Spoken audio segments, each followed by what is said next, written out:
에스겔도 선지자인데요. 그는 이스라엘 포로기 때의 선지자입니다.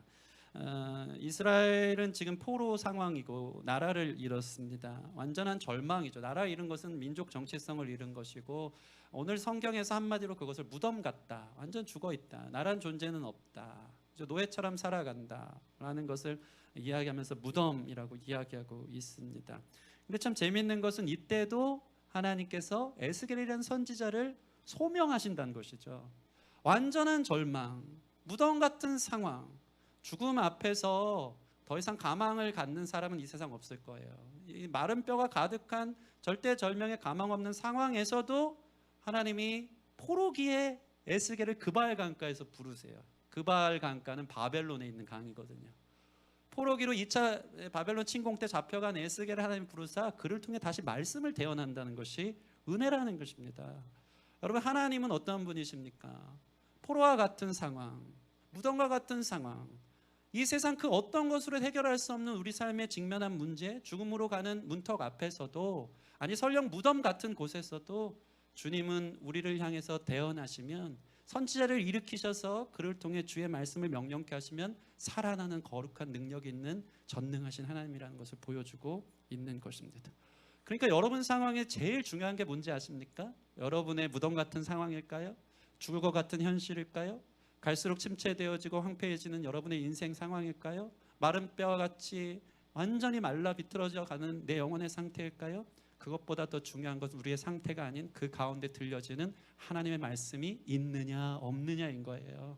여러분 삶에 이러한 하나님의 말씀이 지금 같은 상황에서 말로 닿을 수 없는, 인생에 이런 문제를 직면한 적이 없는데 너무나도 힘들다 하는 상황이 있다면, 그 상황을 보지 않고 그 가운데 우리를 향해 말씀하신 하나님의 말씀이 있다면 아멘, 감사합니다, 그게 우리를 살 길입니다 하고 고백할 수 있는, 그것이 은혜임을 고백할 수 있는 저와 여러분 됐으면 좋겠습니다. 말씀이 있으면 사는 것입니다. 아멘. 포로 상황에서도 에스겔 들으셔서 하나님께서는 이 에스겔 선지자, 이 에스겔 말씀 35장 이후부터는 완전히 포로된, 완전히 심판받을 수밖에 없는, 물론 자신들이 하나님을 버렸어요. 생명의 근원된 하나님을 버리고 이스라엘 백성들이 방황하다가 바벨론의 포로가 된 상황에 대한 심판의 메시지, 그러니까 너희가 회개해야 된다, 너희가 잘못해서 지금 이 지경이 됐다, 무덤 가운데 오게 됐다라고 얘기하지만, 그 가운데서도 35장 이후부터는 회복의 메시지를 주는 거예요. 그러나 너희가 내가 여호와인 줄 알리라. 나는 생명이다, 나는 능력이다, 나는 소망이다. 아멘. 그 주님의 말씀이 들려지기 시작하니까 오늘 말씀을 보니까 마른 뼈와 같은 자들이 생기가 붙어, 살이 붙고 생기가 붙어 큰 군대가 되어지는 역사가 일어난 것입니다. 여러분 안에 이 말씀이 들려오기를 소원합니다. 힘든 순간에도 주의 말씀이 들려온다면 그것이 은혜이고 나를 살리시는 하나님의 계획이란 것이 있기에, 여러분 상태 상관없이, 영적으로 얼만큼 밑바닥인지 상관없이 주의 말씀의 은혜를 기뻐하고 감사할 수 있는 저와 여러분 됐으면 좋겠습니다. 이 상황 속에 있다면 오늘 말씀을 통해서 주의 부르심에 응답하고 어떠한 위로와 회복과 소망의 메시지를 주는지 함께 듣는 귀한 시간 되어지기를 소원합니다. 오늘 말씀은 이렇게 시작합니다. 1절 말씀 보시면 같이 읽어볼까요? 1절 말씀 시작. 여호와께서 권능으로 내게 임재하시고 그의 영으로 나를 데리고 가서 골짜기 가운데 두셨는데 거기 뼈가 가득하더라. 하나님께서 갑자기 에스겔을 어떻게 합니까? 데리고 가요. 어디론가. 하나님이 권능으로 임재하셨어요. 하나님이 먼저 오신 것입니다. 오셔서 그의 성령으로 나를 데리고 어디론가 가는 것으로 1절이 시작되고 있습니다. 그는 하나님의 임재 앞에 있었어요. 하나님 예배하는 현장 가운데 있었어요. 그때 하나님이 임재했다는 것은 하나님이 오셨다는 것입니다. 오셔서 성령께서 그를 어느 곳으로 데려가기 시작하면서 1절이 시작합니다. 여기서 보면 하나님의 권능으로라는 것이 있는데, 원어적 표현은 하나님의 손을 얘기하는 겁니다. 무엇을 말합니까? 하나님의 손이 예배 가운데 우리를 향해 손 내미신다. 먼저 하나님께서 우리를 찾아올 때, 하나님 임재하실 때 우리는 하나님의 깊은 임재 안으로, 그분의 찾아오심을 통해 그분의 은혜 안으로 들어갈 수 있다는 것을 이야기하고 있는 것입니다. 하나님 먼저 손 대주셔야 되는 거예요. 하나님의 권능의 임재가 오셔야지 되는 거지, 우리가 갈 수가 없어요. 우리가 하나님께 닿거나 하나님의 임재 안에 거할 수가 없는 거예요. 하나님이 오셔야 되는 것을 이야기하고 있는 것입니다. 이것은 매우 중요합니다. 하나님이 우리를 찾아오지 않으면 우리 자신에게는 아무런 소망이 없다라는 것을 이야기하고 있는 것입니다. 포로와 같은 상황, 절망과 무덤과 같은 상황에서 우리는 하나님이 오지 않는다면 아무 소망이 없는 존재다라고 이야기하는 것입니다. 우리의 상태는 왜 그렇습니까? 완전히 절대적으로 회생불능, 무지하고 무능한 상태이기 때문입니다. 로마서 1장 21절은요 우리 인간의 상태를 잘 폭로하고 있거든요. 로마서 1장 21절 같이 읽겠습니다. 시작. 하나님을 알되 하나님을 영화롭게도 하지 아니하며 감사하지도 아니하고 오히려 그 생각이 허망하여지며 미련한 마음이 어두워졌나니. 죄로 인해서 인간은 타락했어요. 하나님을 알긴 알아요. 인간은 피조물이기 때문에 범사에 종교성이 있어요. 신, 절대자, 뭔가 의지할 존재, 조물주를 인정하고 찾아다니는데 그 길이 또 하나님은 아니야. 이렇게 만들어내, 우상을 만들고 뭔가 이게 신적 존재를 의지하곤 하는데 알아서 찾아갈 수가 없어요. 심지어는요 하나님을 알되 하나님을 영화롭게 하고 감사하지도 않고 자기가 그냥 영광받고 자기가 자기 숭배하고 자기가 전부이고 자기가 최고인 삶을 사는 게 전부인 삶을 이야기하는 것입니다. 이게 죄 가운데 놓여진 사람인 거예요. 그들의 생각은 허망하며 미련한 마음이 어두워져 있다라고 이야기하는 것입니다. 마치 여기서 얘기하는 생각이 허망하고 마음이 어둡다는 것은 하나님을 우리는 절대 제대로 알 수 없다. 그분께 닿을 수 없다는 거예요. 마치 우리의 상태는 이것과 같아요. 자동차 백밀러가 있는데 지나가는 차가 접촉사고를 탁 냈어요. 백밀러가 깨져버린 거예요. 와장창 깨져 있으면 거기에 우리의 얼굴을 비추면 이게 무엇인고 완전 깨어진 상태에서 우리의 얼굴은 형체는 있는 것 같은데 제대로 뭔지 알아볼 수가 없는 거예요. 우리의 마음은 이처럼 깨어져 있어요. 우리의 생각은 허망해서요 하나님을 알지만 하나님을 제대로 알 수 없어요. 다른 신을 만들고 다른 우상을 만들고 다른 것에 헛되이 숭배하면서 허덕이는 거예요. 이 상황에 있는 우리 스스로가 하나님께 찾아갈 수 없는 우리 자신을 성경은 얘기하는 거예요. 완전히 전적 무지와 타락 속에 있는 거예요. 그러니 우리에게 소망이 있다면 하나님이 찾아오셔야만 되는 것입니다. 오늘 에스겔서는 그걸 얘기하는 거예요. 하나님 앞에 섰지만 하나님이 오지 않으면, 그분이 임재하지 않으면 나는 하나님의 깊은 임재와 그분의 은혜와 구원 가운데 들어갈 수 없는데 어떻게 합니까? 여호와께서 권능으로 하나님의 손, 더 특별한 의미로 하나님의 손가락이거든요. 하나님의 손가락이 나를 뚫어내는 거예요. 내게 오시는 거예요. 막혀있는 나의 죄를, 하나님과의 단절된 나의 관계를, 그 두꺼운 벽을 뚫어내셔서 하나님 내게 오셔서 나를 어디론가 데려가 가시며 하나님의 일을 시작하신다는 것입니다. 여러분, 오늘 예배에 이런 하나님의 임재가 있습니까? 은혜입니다. 주권적 임재거든요. 예배 가운데 하나님의 권능이 나타납니까? 전적인 하나님의 은혜예요. 내가 할 수 없어요. 내 마음을 하나님 만지셔야 되는 거예요. 내 영혼 가운데 주님이 와서 닿으셔야 되는 거예요. 그때 우리는 생각할 수 있어요. 그때 우리는 하나님을 제대로 알 수 있어요. 그때 우리는 은혜가 무엇인지 알고 나 같은 죄인 살리신 주님의 은혜가 놀랍다는 것을 고백하는 거예요. 하나님 오세요. 하나님 임재해 주세요. 그 갈망 속에 하나님의 권능의 손이 우리 가운데 임재해서 우리를 다스리는 예배, 그 시작을 늘 경험할 수 있는 저와 여러분 됐으면 좋겠습니다.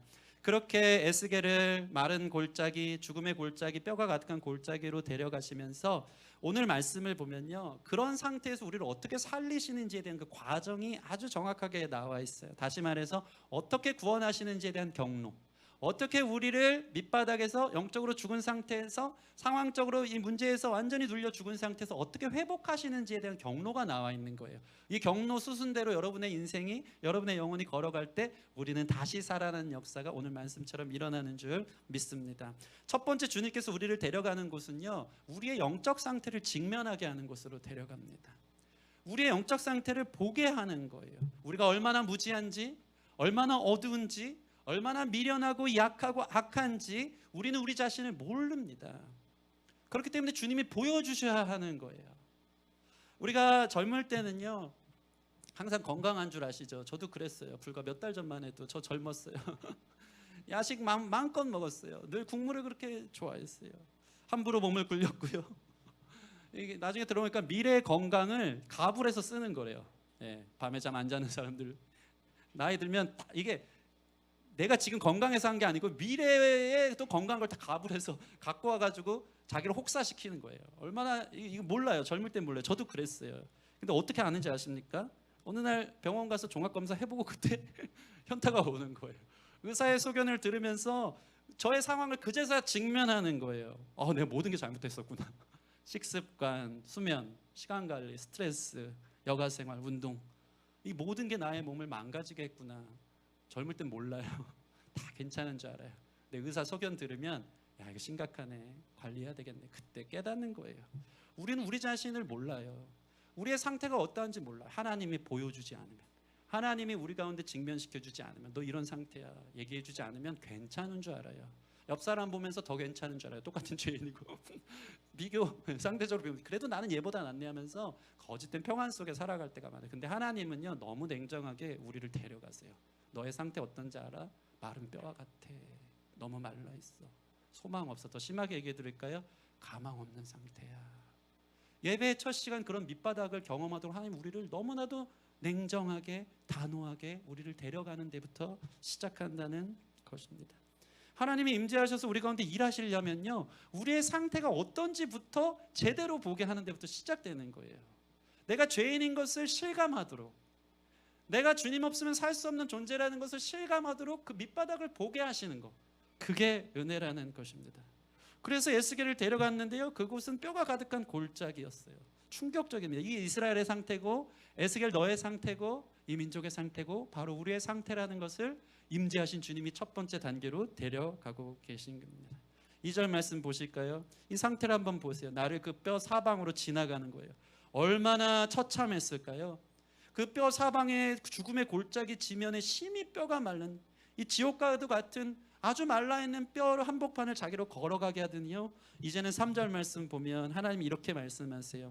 그가 내게 이르되 인자야, 이 뼈들이 능히 살 수 있겠느냐 물어보세요. 주님이 이렇게 물어본 이유가 뭘까요? 살 수 없을 거예요 라고 얘기를 듣고 싶은 거예요. 하나님이 아시는 거예요. 가망 없다는 걸 얘기하는 거예요. 너 지금 봤지? 너의 상태 봤지? 이 뼈들이 살 것 같아? 전혀 생명의 기운이 없어요, 주님. 그래서 지금 에스겔은요, 이게 주님이 아십니다. 3절 보면 내가 대답하되 주 여호와 주께서 아시나이다 얘기하지만, 사실 이 말은요, 주님이 아십니다 하는 이 말은요, 하나님 회생불능인 것 같아요. 저는 불가능할 것 같아요. 사람이 할 수는 없는 상태네요 라고 직면한 앞에 완전한 절망, 완전한 엎드림, 완전한 낭망으로 떨어지는 상태를 보여주고 있는 것입니다. 하나님께서 물어보는 거, 이 뼈들이 능히 살겠니? 살겠니? 우리 자신의 상태를 사실 깊이 보면요, 살 수 없는 상태 같아요. 거기부터 출발하라고 하나님 우리를 불러주고 계신 것입니다. 여러분, 우리 예배 때마다 이것을 보길 원합니다. 마른 뼈와 같은 상태, 하나님 아니면 살 수 없는 상태, 우리의 상황을 보란 말이에요. 우리의 가정을, 우리의 관계를, 무너진 삶의 여러 자리들을 보는 거예요. 그러면서 주님이 물어보는 거예요. 이것을 살아날 수 있겠니? 너의 영혼 살아나겠니? 너의 가정이 살아날 수 있겠니? 그럼 우리는 우리의 인간적인 힘으로 불가능할 것 같아요. 주님이 아시죠? 인간적으로는 안 될 것 같아요. 그래, 이제부터 내가 할게. 그러면서 이제 하나님의 일을 일으키도록 우리 가운데 하나님의 엎드림이 시작되는 거예요. 주님을 향한 도움의 손길 벌리기 시작하는 것입니다. 저희는요, 이런 설교 들으면요, 목사님 가뜩이나 사는 거 힘들어 죽겠는데 좀 괜찮다고, 그렇게 살아도 괜찮다고, 별일 아니라고 말해주길 바라는데 너무 단호박이야. 너무 냉정하고 단호하게 우리를 직면시켜 준다는 것이죠. 제가 요즘 병원 신세를 좀 많이 지고 있습니다. 드디어 이번 주에 이제 막 피주머니 이런 거 떼고 막 그랬어요. 그때 의사 선생님이 이제 갑자기 어느 날 주일 저녁 때 이제 옷을 갈아입으려고 봤더니 등에 이만한, 너무 깜짝 놀랐어요. 하루 아침에도 없었거든요. 저녁 때 이만한 그 물옷 같은 게 크게 튀어나와 있는 거예요. 너무 무서웠어요. 이게 만지는데 잡혀질 만큼 큰 게 있는 거예요. 뭐야 이게, 너무 놀랐어요. 병원을 갔어요. 병원 갔더니 의사 선생님이 진짜 단호박이에요. 딱 보자마자 이거 수술해야 돼요 하는 거예요. 날 잡읍시다 하는 거예요. 예? 갑자기 무슨 수술이요? 저는 좀 따뜻하게 저는 좀 별일 아니라고 얘기해 주길 바랐는데 수술해야 돼요. 그러면서 너무 냉정하게, 그래요? 사실 그리고 오기 전에 이게 뭔가 막 찾아봤을 거 아니에요. 인터넷 찾아봤을 때 지방종 같아요. 지방종. 이게 만약 이게 그나마 튀어나와서 다행이고, 안에 있으면 문제가 있는데 튀어나왔어요. 근데 크기를 보니까 전신마취 해야 돼요 하는 거예요. 예? 지방종 제가 다 찾아봤는데 전부 다 국소 마취던데요. 근데 너무 냉정하고 단호하게 이건 전신마취예요. 커요, 커. 이거 잘라낼 때 국소 마취는 피부 표면만 아프게 하는 거, 그러니까 안 아프게 하는 거지. 지방을 떼내면 그 안에 있는 근육이 너무 아프기 때문에 100% 전신 마취입니다. 제발 그것만 좀 이렇게 별일 아니라고 얘기해 줬으면 좋겠는데 일사천리로 수술해야 돼요. 전신 마취해야 돼요. 심지어는 이거 지방 크게 떼니까 피주머니 한 2주 동안 달고 다녀야 돼요. 이런 얘기하는 거 저는 의사 선생님이 너무 싫었어요. 수술해야 했고 안 하면 종양이 커지고 문제가 되고 전신 마취해야만 했고 피주머니를 달아야 된다. 그게 팩트다 얘기하는 거예요. 그리고는 너무나도 냉랭한 너무나도 추운 수술실을 제 인생 처음으로 보호자도 없는 코로나기 때문에 이렇게 병 들고 들어갔어요. 와, 좋은 경험이었어요. 지금 생각하면 너무 무섭던데요. 수술실 빨간 글이 써 있는 데를 저를 누군가가 전신 마취를 시킨대요. 내 의식과 상관없이 저는 어떤 고깃 덩어리처럼 이렇게 너무 추운 거예요. 에어컨 좀 꺼주세요 했어요. 위통을 벗고 그리고 나서 이제 모든 게 차가워요. 그 메스도 차가워 보였고 저한테 주입하는 약도 온몸이 차가운 물이 들어오듯이 하면서 저를 기절시키더라고요. 그리고 나서 호스에 이제 전신 마취를 위한 또 두 번째 마취를 하는 거죠. 이거 벗어났으면 좋겠다. 벗어났으면 좋겠다. 근데 지나고 보니까 은혜 같아요. 은혜 같아요. 오늘 예배 드리는데요. 그 잔상이 남는 거예요. 이 수술실 들어가는 내 잔상. 아무 무력한, 아무 의지도 없는 내 자신. 전신 마취하면 그냥 나는 없어지는 나 자신. 죽음 앞에서 나 홀로밖에 서 있지 않은 그날이 반드시 온다라는 것을 어떤 면에서 간접 경험한 거예요. 그 은혜가 더해주는 거예요. 오늘 찬양하는데 내 영혼 평안해, 내 영혼 평안해. 그 죽음이 날 향해 와도 오직 그 가운데 누구도 없어요. 근데 나와 함께 하시는 주님이 계시다는 이 믿음이 얼마나 큰 평안으로 주님이 계시잖아요. 이게 저에게 큰 은혜가 돼서 야, 아픈 것도 은혜다. 우리 성도들 이제 막 누구 아프고 병원 입원하면 마음이 달랠 것 같아요. 왜냐? 저도 해봤거든요. 수술해봤거든요. 더 크게 좀 알아야 되겠지만 이런 마음이 든 거예요. 제가 하고 싶은 얘기가 뭡니까? 의사 선생님은요 그 팩트를 얘기해 줄 수밖에 없어요. 이거 수술해야 되고 전신 마취해야 되고 피주머니 달아야 돼. 하나님이 때로는 말씀을 통해서요 우리 가운데 너무 냉철하게 단호하게 밑바닥을 보여주실 때가 있어요. 그게 불편해요. 근데요 그게 정상이에요. 그게 살 길이에요. 그거 안 보면요 계속해서 나쁜 버릇으로 살아가거든요. 하나님은 우리를 보여주셔야지 우리가 정신 차리거든요. 그건 하나님의 사랑인 것입니다. 그래서 하나님의 말씀을 만난 사람의 첫 번째 특징은요 정말 부족하고 연약한 내 자신의 죄가 민낯이 있는 그대로 폭로되는 현장 속에 하나님 앞에 설 수 없는 죄인이라는 건 너무 불편한 진실을 마주할 수밖에 없는 거예요. 그래서 히브리서 말씀 한번 볼까요? 4장 12절 13절 하나님 말씀이 이렇게 얘기하고 있어요. 수술대에 올라간 도구처럼 같이 읽어볼까요? 시작. 하나님의 말씀은 살아있고 활력이 있어 좌우의 날선 어떤 검보다도 예리하여 혼과 영과 및 골수와 관절과 골수를 찔러 쪼개기까지 하며 너 마음의 생각과 뜻을 판단하나니 지으신 것이 하나도 그 앞에 나타나지 않은 것이 없고 우리의 결산을 받으실 이의 눈앞에 만물이 벌거벗은 것 같이 드러나느리라. 아멘. 우리는 숨기고 싶거든요. 말씀 띄워주시면 좋겠습니다. 우리는 좀 괜찮다고 얘기해주고 이렇게 살아도 별일 아니라고 얘기해주고 싶은데 하나님은 의사 선생님과 같아요. 그래서 우리 자신의 마음의 생각과 뜻 모든 것을 해체시켜요. 관절과 골수, 혼과 영과 관절과 골수를 다 분리해서 너의 상태를 봐. 이 문제가 있어. 지으신 것이 하나도 그 앞에서 나타나지 않은 것 없을 것처럼 벌거벗은 것 같이 드러나게끔 하는 게 하나님께서 우리를 고치고자 살리고자 하는 첫 번째 수술대에 올라간 우리 자신의 모습이라는 것입니다.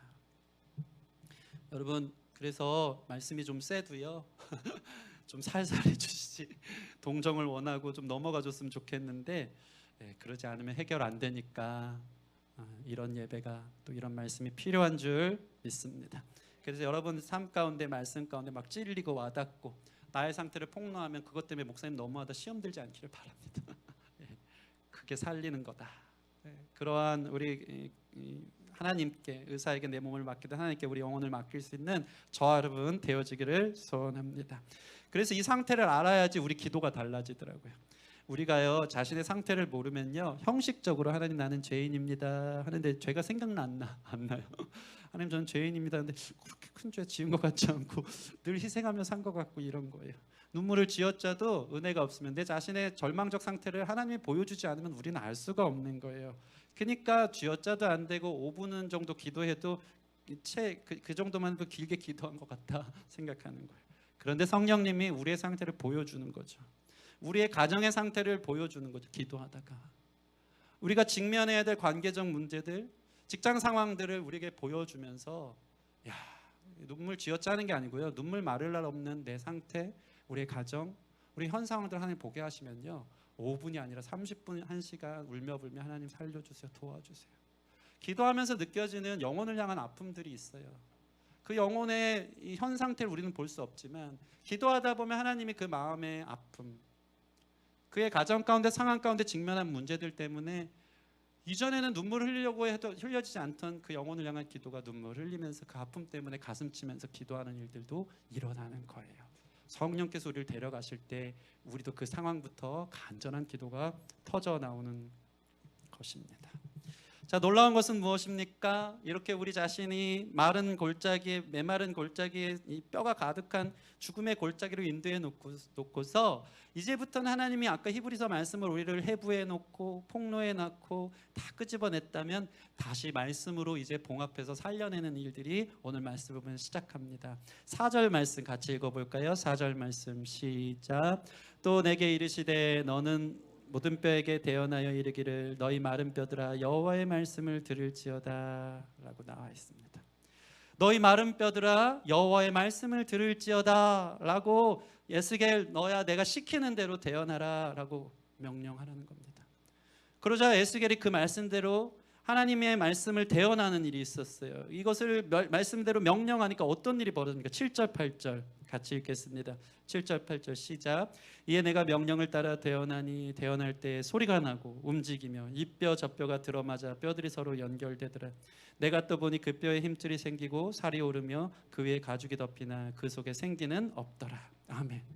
주님께서 에스겔에게 이 뼈들에게 대언하여 여호와의 말씀을 들으라고, 그들에게 말씀을 대언하라고 명령해요.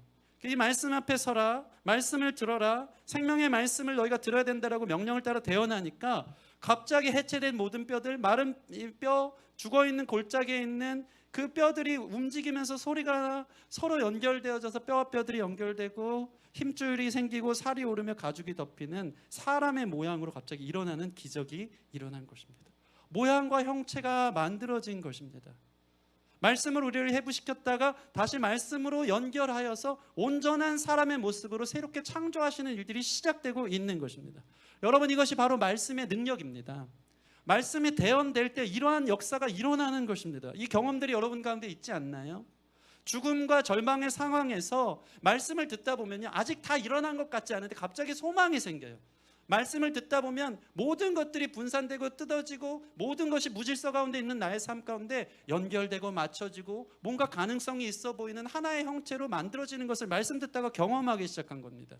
부서졌던 산산조각났던 나의 상황들이 다시 연결되어지는 기미가 보여지는 거예요. 언제요? 말씀을 들을 때, 말씀이 대언될 때 갑자기 가망 없는 나의 상태에 소망이 생기기 시작하고 기대가 생기는 것입니다. 말씀을 들을 때 죽어있던 내 생각, 마음, 의지가 연결되고요, 하나님을 향해서 힘줄도 근육도 생겨 주님 앞에 서 있기 시작한 것입니다. 그래서 여러분, 말씀 듣는 게 중요해요, 안 중요해요? 매우 중요합니다. 말씀 자체가 능력입니다. 말씀은 생명이신 예수님이거든요.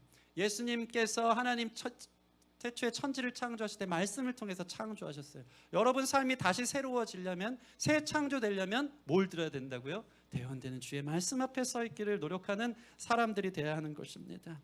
여러분, 매일 말씀 듣는 자리에 서 있기를 소원합니다. 말씀은 우리의 영혼을 소생시켜요.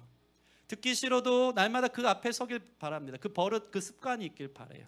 차를 타고 이어폰을 끼고 운동하면서도 자기 전에 늘 말씀을 듣는 습관들을 가지면 그것들이 어느 순간 모든 것들을 질서 있게 회복하여서 나 자신이 하나님 앞에 서 있는 육체로 만들어 간다는 것입니다. 예전에 이런 책이 있었어요. 아시는 분은 라떼 시절, 이제 저랑 같은 세대인데 다 알 것 같긴 해요. 영어 공부 절대로 하지 마라, 이런 책이 있어. 완전 공감하시네, 박성원 집사님. 네, 또 그래요. 다 모른 척해 지금 알면서. 네.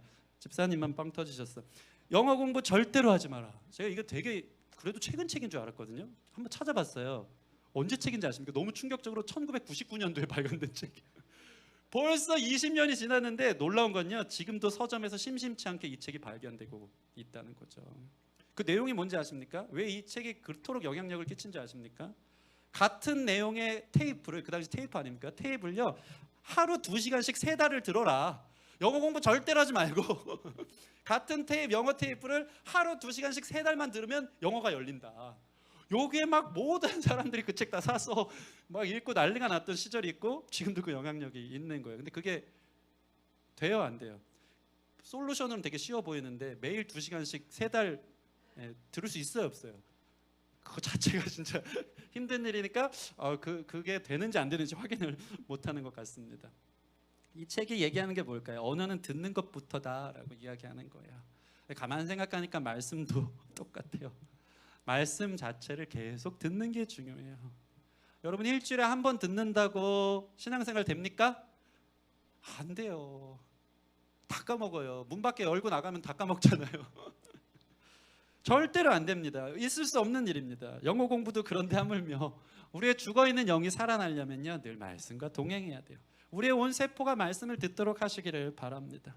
그래서 사실 전도도, 말씀을 전파하는 이 전도라는 것도 헬라어로 캐리그마인데, 이게 뭐냐면 선포예요. 선포. 설교는요, 전도는요 설득이 아니고 듣게 하는 선포인 거예요. 계속 듣게 하는 거예요. 설득은요 앉혀놓고 마음 닫혀있는 사람을 설득하기 쉬워요, 어려워요? 너 나 한번 설득해봐. 난 절대 안 변할 거야. 절대 안 고쳐집니다. 이단들 사람들과 내가 아무리 진리의 검을 갖고 그들과 대화해도 그들은 절대 안 고쳐져야 돼요. 그들은 설득되지 않아요. 왜? 마음을 닫고 있거든요.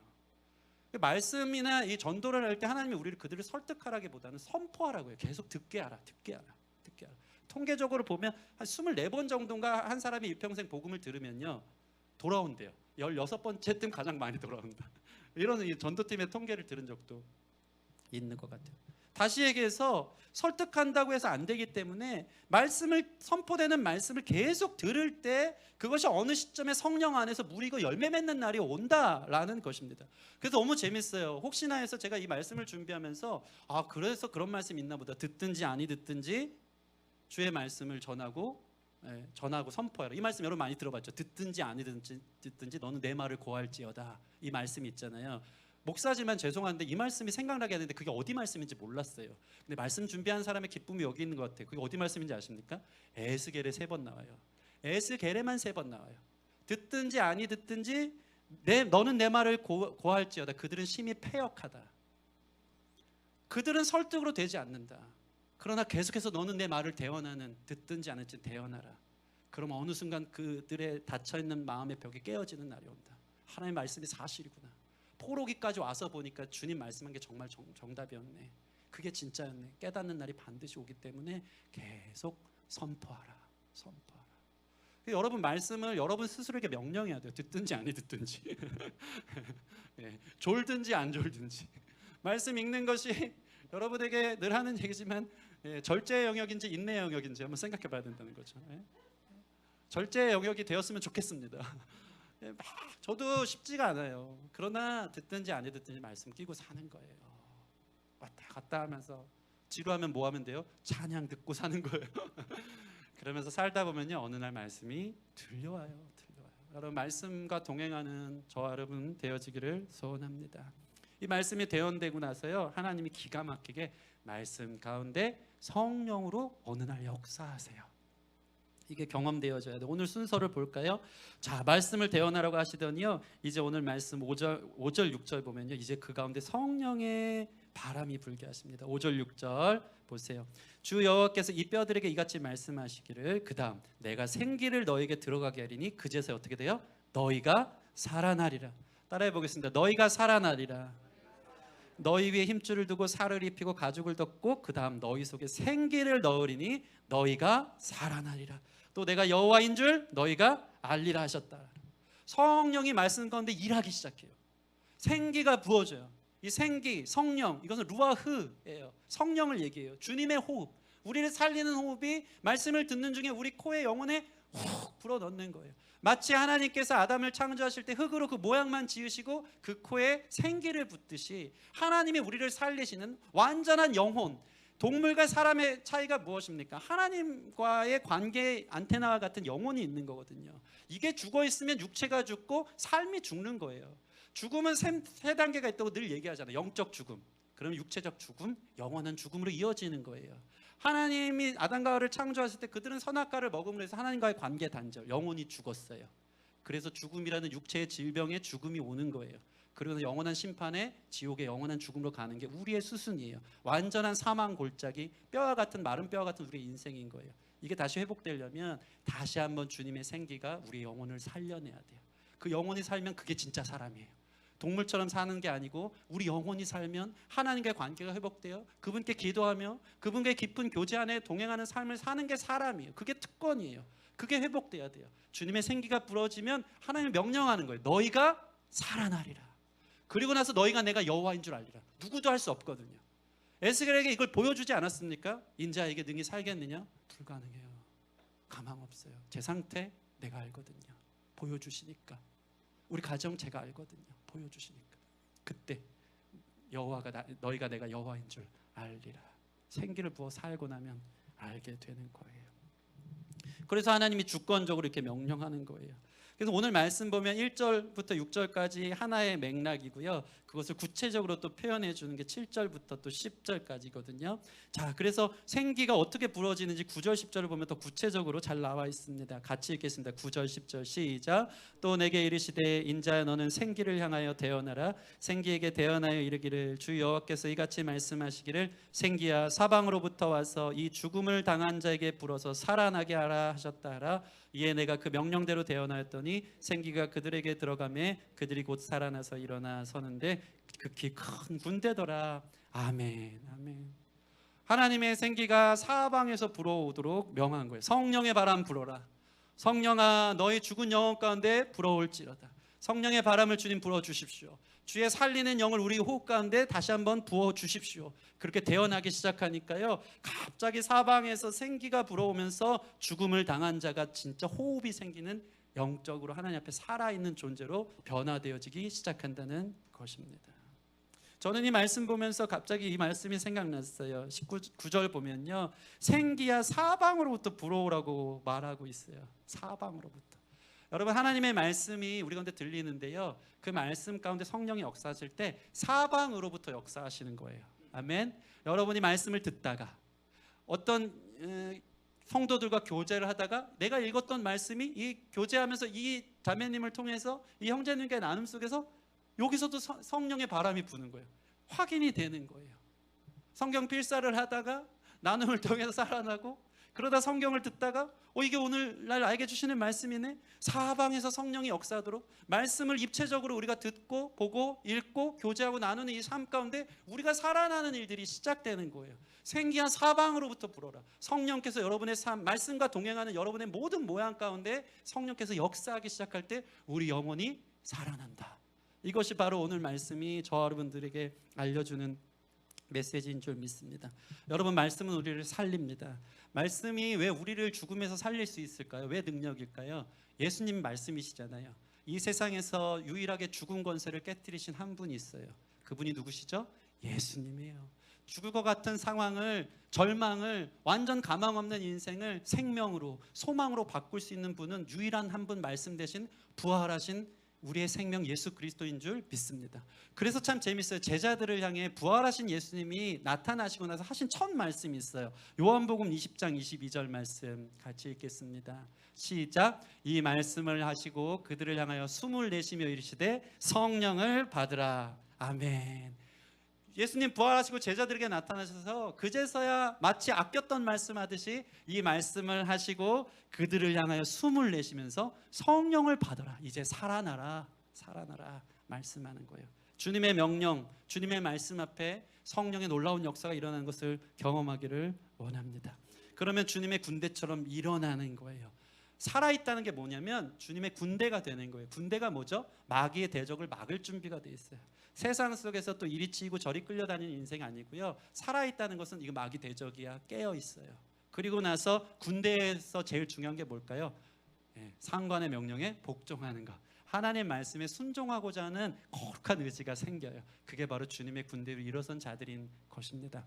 말씀이 늘 들리는데 정리는 되는데 지적으로 이해는 되는데 우리 삶에 생명력이 없는 이유가 뭔지 아십니까? 주님의 성령이 부어지지 않아서 그런 거예요. 주님 오늘 들은 말씀이 살아 역사하도록 우리 같이 이 시간 기도할 때, 이따 말씀 끝나고 기도할 때 성령님 인도해 주세요. 오늘도 주님의 말씀이 들렸는데 거기에 생기를 부어주셔서요, 저로 하여금 이 말씀을 대로 한 주 동안 마귀가 나를 향해 군대처럼 공격해 올 때 그것을 대적할 수 있는 살아있는 능력 주시고요, 주님의 말씀에 순종할 수 있는 살아있는 거룩한 의지를 주십시오. 성령의 놀라운 역사 속에 이러한 결단과 은혜들이 있기를 소원합니다. 그래서 성령의 역사가 얼마나 중요한지 모릅니다. 이 사도행전 보면 루디아라는 한 여자가 나와요. 자주색 옷감 장사, 아주 고풍한 아주 중요한, 당시에 이제 부자들만 입고 다니는 옷을 팔았던 한 상인인데요. 이 루디아가 어느 날 바울 일행이 마케도니아에 이르러서 말씀을 전하는데, 참 재미있는 건 이 사도행전 16장 14절 같이 읽어볼까요? 16장 14절 시작. 두아디라시아에 있는 자색 옷감 장사로서 하나님을 섬기는 루디아라 하는 한 여자가 말을 듣고 있을 때 주께서 그 마음을 열어 바울의 말을 따르게 한지라. 말씀을 띄워주시면요, 여기서 조건이 있어요. 그 여인은요, 이방인이긴 했지만 하나님을 섬기는 루디아였어요. 하나님을 경외했고요. 다시 얘기해서 오늘 말씀에 적용해 보자면요, 그는 늘 말씀과 함께 하기를 기뻐했던 사람인 것 같아요. 말씀의 삶을 매일같이 듣는 삶을 끼고 사는 삶을 사니까요, 그러다가 하나님이 성령께서 그 루디아 한 여자에게 역사를 하시는데요, 당시에 사실 오늘 14절만 맞지만 13절 보면요, 많은 무리들이 거기 있어요. 많은 무리들이 지금 사도 바울에게 마케도니아에서 처음 증거하는 말씀을, 똑같은 말씀을 들은 거예요. 그 많은 무리 들었는데 누구만 반응해요? 지금 루디아라는 한 여자만 말씀을 듣고 반응하는 거예요. 루디아라는 한 여자만 이 말씀이 갑자기 살아 움직이면서 하나님의 생기로 호흡이 되어서 살아나서 이 여자가 그 당시에 바로 세례를 받고 이 마케도니아 선교의 문을 여는 전초기지의 교회를 만드는 역할을 하는 거예요. 저는 이 말씀을 보면서 충격을 받았어요. 다 같은 말씀 듣는데 어떤 사람은 성령의 역사가 있고요, 어떤 사람은 오늘도 왜 이렇게 지루한 거야? 오늘도 지금 시간이 몇 시야? 왜 이렇게 힘들어? 하는 거예요. 여러분, 같은 말씀 듣고 한 사람은 이렇게 변화되어지는데 한 사람은 무슨 소리 하나 한다면, 여러분 성령의 역사가 있기를 갈망했으면 좋겠어요. 이 기쁨이 있기를 바랍니다. 성령이 우리 가운데 역사하면요, 갑자기 살아나기 시작하는 거예요. 똑같은 말씀을 들어도요, 새롭게 다가와요. 이런 경험들이 저와 여러분 가운데 있기를 바랍니다. 성령께서 살아서 역사하시는 경험들이 있기를 바랍니다. 저는 예전에 그 찬양을 참 좋아했어요. 여러분도 좋아하겠지만 찬송가 유명한 찬송이에요. 십자가 십자가 내가 처음 볼 때에 나의 마음에 큰 것도 사라져. 할렐루야. 성령 임한 줄 알았어요. 예, 이 찬양인데 에코 안 넣어주셔도 됩니다. 십자가 십자가 내가 처음 볼 때에 나의 마음에 큰 고통 사라져. 이 찬양 무슨 고난주간 되면 주구장창 불렀고 제일 이제 최고의 찬양으로 제가 찬양할 때마다 콘티로 가져왔던 찬양인 거예요. 그런데 어느 날 이 찬양을 하는데 마치 성령이 사방에서 불듯이 이 찬양을 통해 하나님 저에게 은혜를 주시는데, 십자가 십자가 내가 처음 볼 때 나의 마음에 큰 고통 사라져. 제가 찬양 인도를 하다가요, 그날 설교까지 했어야 되는데 이 찬양만 20-30분 하면서 혼자 울면서 했던 적이 있어요. 왠지 아십니까? 저는 이 찬양을 할 때마다 십자가 십자가 내가 처음 볼 때래요. 난 십자가를 알거든요. 처음 보지 않았거든요. 어렸을 때부터 들어오던 메시지가 하나님 나를 사랑하사 그 아들이 나를 위해 죽었다는 이 메시지 듣고 살았는데요, 그날따라 이 찬양을 하는데 처음 들은 말씀처럼 들리는 거예요. 십자가 십자가 늘 봤던 십자가인데 내가 처음 볼 때에, 오늘 처음 만난 십자가, 그분의 사랑의 깊이와 넓이를 우리가 다 헤아리고 측량할 수 있겠습니까? 평생 살아가도 알 수 없는 그분의 사랑이 오늘 새롭게 다가오기 시작하니까요, 십자가가 새롭게 다가오더라고요. 그 은혜가 너무 커서, 나 같은 죄인 살리신 그 은혜가 너무 커서 처음 본 것처럼 나의 마음에 큰 고통이 사라지고요, 오늘 믿고서 내 눈이 밝아지더라. 그러면서 성령의 역사를 경험한 적이 있습니다. 말씀이 똑같은 말씀 들리고 다 아는 말씀이고, 오늘 에스겔 37장 늘 듣던 말씀 아니겠습니까? 근데 이 말씀 듣는데 오늘따라 성령께서 여러분과 역사하신다면요, 이게 처음 듣는 말씀처럼 우리를 새롭게 하는 거예요. 우리 가운데 너무나도 귀하고 달고 오묘한 말씀으로 다가오는 것을 경험하는 겁니다. 이러한 말씀 들은 가운데 성령의 살게 하시는 역사가 있기를 소원합니다. 이제 말씀을 마무리하면서 이 에스겔에서 지극히 큰 군대로 일으킨 이 죽음의 골짜기에서 일어난 사람들을 볼 때 마지막 11절 14절은 이러한 상황에 대한 해석을 보여줘요. 11절 14절 같이 한번 읽겠습니다. 시작. 또 내게 이르시되 인자야 이 뼈들은 이스라엘 온 족속이라. 그들이 이르기를 우리의 뼈들은 말랐고 우리의 소망이 없어졌으니 우리는 다 멸절되었다 하느니라. 그러므로 너는 대언하여 그들에게 이르기를 주 여호와께서 이같이 말씀하시기를 내 백성들아 내가 너희 무덤을 열고 너희로 거기에서 나오게 하고 이스라엘 땅으로 들어가게 하리라. 내 백성들아 내가 너희 무덤을 열고 너희로 거기에서 나오게 한즉 너희는 내가 여호와인 줄 알리라. 내가 또 내 영을 너희 속에 두어 너희가 살아나게 하고 내가 또 너희를 너희 고국 땅에 두리니 나 여호와가 이 일을 말하고 이루는 줄을 너희가 알리라. 여호와의 말씀이니라. 아멘.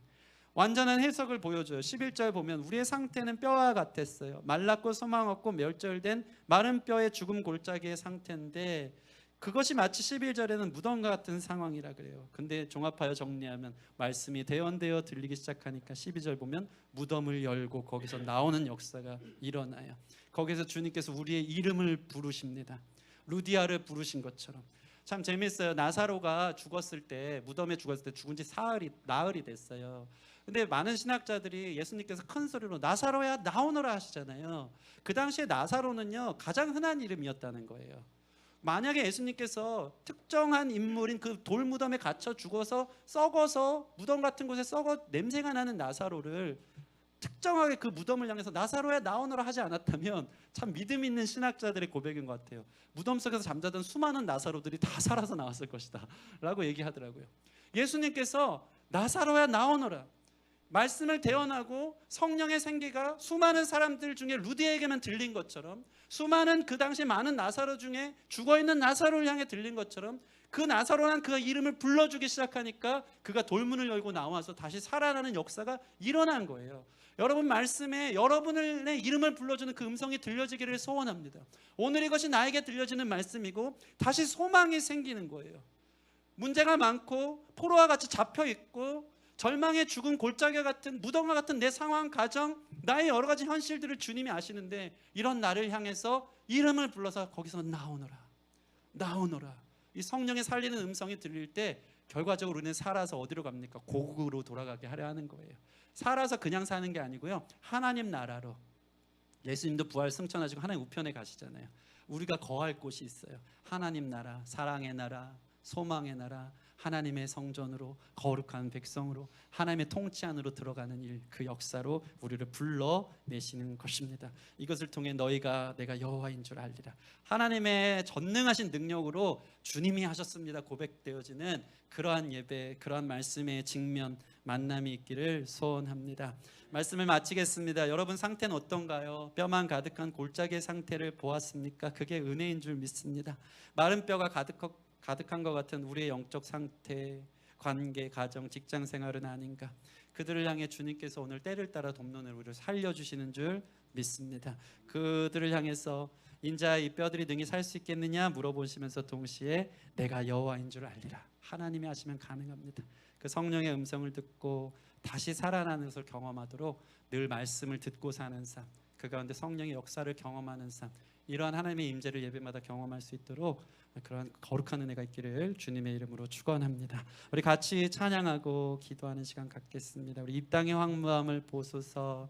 우리 마음의 상황들, 상황들, 가정들 좀 보면서 기도하기 전에 이 찬양했으면 좋겠어요. 우리 G키로 찬양하겠습니다.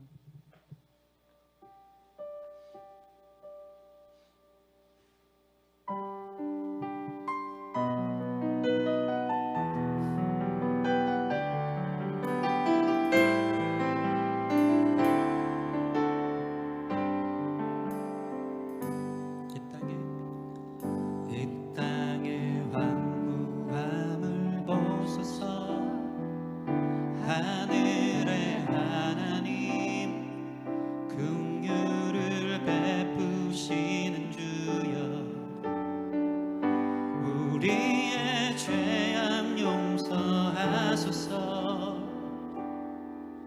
이 땅 고쳐 주소서. 이제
땅의 황마음을 보소서. 이 땅의 아버지 황마음 우리 마음을 보면서 하늘의 하늘 긍휼을 베푸시는 주여 우리의 죄악 용서하소서. 이 땅 고쳐 주소서. 이제 우리 모두 하나 되어 이 땅에 무너진 기초를 다시 쌓을 때 우리의 우상들을 태우신 아멘. 성령의 분 임하소서. 다시 살아나는 풍의 불길 타오르게 하소서. 진리의 말씀 이 땅 새롭게 하소서. 은혜의 강물 흐르게 하소서. 성령의 바람 이제 불어와.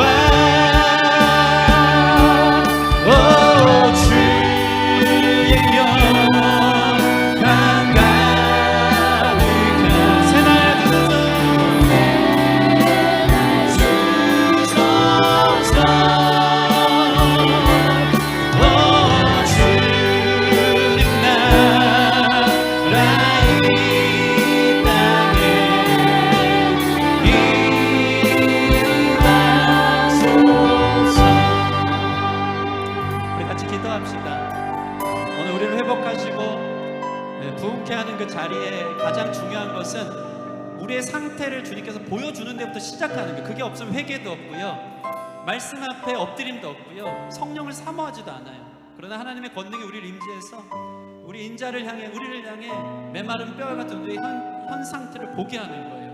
하나님 그 은혜가 먼저 있기를 원합니다. 주님의 권능이 임하고 내게 임재하셔서 내가 얼마나 가망이 없고 절망 가운데 주님 없으면 살 수 없는 죄로 점철된 삶을 살고 정말 소망이 없는 여러 가지 문제와 상황들, 가정들을 보지 않으면 내가 기도하지도 않고 하나님 필요하지도 않을 것 같습니다. 하나님 먼저 보게 해주십시오. 거기에 간절함이 있고요, 예배의 갈망이 있고요, 거기에 주님 성령을 사모하는 마음이 시작되죠. 이 마음의 움직임이 없고 주님이 보여주지 않으면요, 그냥 이렇게 망구석처럼 앉아있는 거예요. 성령님 도와주세요. 불쌍히 여겨주세요. 임재하사 나로 하여금 그 현장으로 보게 하시고 이제 나도 주님의 말씀을 듣게 하시고 말씀이 필요하다는 걸 인정하게 하시고 성령의 바람이 불어 다시 살아나 다시 한번 주님과의 관계로 하나님 나라를 회복되게 하여 주시옵소서. 우리 같이 이렇게 기도하며 나아가겠습니다. 함께 기도하겠습니다. 하나님 도와주십시오. 도와주십시오. 기도하며 보기 원합니다.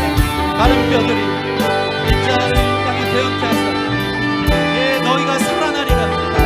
아버지, 우리가 죽을 수밖에 없는 죄인임을 알아요. 아버지, 우리가 죽은 자들임을 알아요. 살아나는 이 말씀이 증거가 되어지고 아버지, 내가 사는 게 아니고 십자가 앞에 내가 죽어야 살아나는 게 불쌍하니 성령하는 이 말씀 앞에 우리 자신의 죄가 공평해지고 아버지, 우리 스스로 살아가는 삶의 강한 것은 절망, 마른 뼈같이 아버지 죽은 지 나으려는 냄새나는 존재의 우리를 향해 아버지 말씀하시는 주의 태어난 말씀 사방에서 불어 아버지, 우리를 살리는 거룩한 교회요 능력을 해나기를 원하며 지극히 큰 군대들아 하나님 나라를 회복하며 주의 역사를 느끼도록 주의 말씀을 불쌍했습니다. 주의 말씀 나누겠습니다. 주의 말씀을 선포하겠습니다. 주의 말씀을 들을 때 라도르디아처럼 나사렛 주의 생명이 나를 살리는 거룩한 역사를 보며 그렇게 는 있게 하여 주시옵소서. 여러분들 기도할 때는 이 땅에 무너진 기초를 모두가 하나 되어서 쌓으라고 해요. 이게 무슨 말씀입니까? 여러분, 우리 교회입니다. 하나님 나라의 회복을 보여주는 우리라는 공동체, 군대, 지극히 큰 군대는 나 혼자만 군사되는 게 아니고요, 같이 군대가 돼서 일어나는 것을 주님이 보길 원하신다는 것입니다. 이것을 위해 하나 된다는 것은 성령의 역사가 사방에서 불듯이 우리 성도들 간의 교제 속에서 성령이 충만하게 역사하도록 말씀이 충만한 교회 되게 하여 주시옵소서. 나 스스로가 날마다 사방에서 불어오는 말씀처럼 듣기도 하고 생각하기도 하고 읽기도 하고 쓰기도 하고 나누기도 하고 말씀을 같이 대언하며 서로를 서로 살려서 마침내 루디에게 들리는 성령의 역사 나도 경험하고, 말씀 듣고 살다 보니까 어느 순간 나사로를 향해 명령한 그 말씀 나도 들어 같이 살아 군대가 되는 교회 되길 원하오니 우리 교회 말씀 충만한 교회 되게 하여 주시옵소서. 성도들의 모든 삶이 말씀과 동행하는 삶이 되게 하여 주시옵소서. 성령님 역사하기에 기쁨이 있는 교회 되도록 우리 같이 기도하며 나아가겠습니다. 함께 기도하시겠습니다. 하나님 도와주세요. 말씀이 흥황할지어다, 말씀이 흥황할지어다. 살리는 주의 말씀, 부흥케 하는 말씀, 살리는 말씀, 생명의 말씀, 능력의 말씀, 소망의 말씀이 우리 가운데 넘칠지어다. 절망, 아버지 진노, 미움, 모든 어둠, 죄와 사망의 모든 말들은 떠나갈지어다. 살리는 생명의 말씀을 살리고 우리 가운데 일어나는 사방에 불어오는 거룩한 역사가 생기를 불어 이 교회 가운데 살아나는 역사가 일어납니다. 오, 주님 도와주시옵소서. 가정 가운데, 상황 가운데, 절망 가운데, 인동 같은 가운데 하나님, 내가 여호와인 줄 압니다. 나타나는 거룩한 역사의 그리스도니 주여 도와주시옵소서. 보게 하여 주시옵소서. 우리의 의지로 할 수 없습니다. 우리의 의지로 할 수 없습니다. 성령 하나님 하시옵소서. 이끌어 주시옵소서. 이끌어 주시옵소서.